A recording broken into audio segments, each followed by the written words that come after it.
Nobody explained if we will be refunded, compensated, or if they plan to rebuild the house.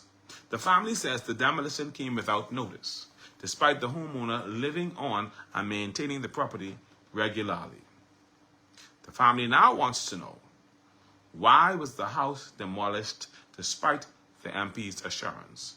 Why was no notice given to the homeowner or her family? Will the government compensate the family for their losses? Will they rebuild or reimburse for the construction investments already made?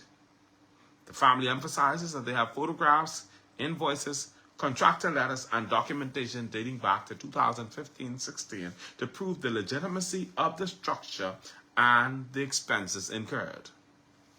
This, of course, is a developing story, and TMI is actively seeking comments from the Ministry of Works, the Department of Lands and Surveys, the Office of the Member of Parliament for North Eleuthera, Sylvanus Petty, and the Airport Expansion Project Office. TMI will update the public as soon as official statements are provided.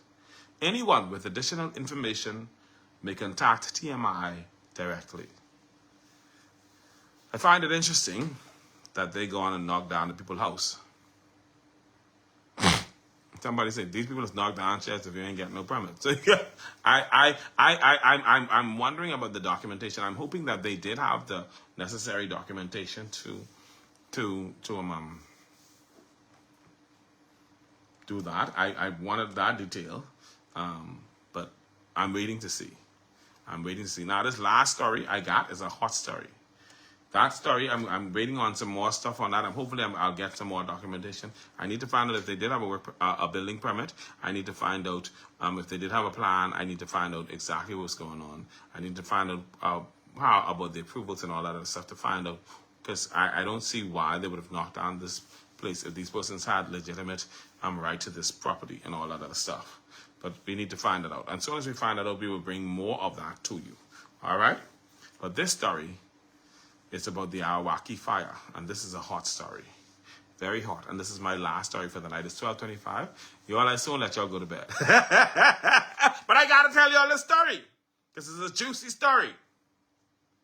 Now, as you all know, about 2 Sundays ago, the western side of Awaki burnt to the ground, right? Now, of course, you know, Goldie's is one of the businesses that's out there, right? Now, somebody sent us a message because, of course, you have Goldie's saying the Goldie's was asked to get an estimate for the construction for the site, and Goldie said their estimate was $6 million. They came up with a $6 million estimate. That's what Goldie's say. Now, I don't know. I ain't knocking Goldie's. I ain't nobody in construction. I don't know what, but Goldie's say $6 million is what they need to come back together. Now, here's the thing.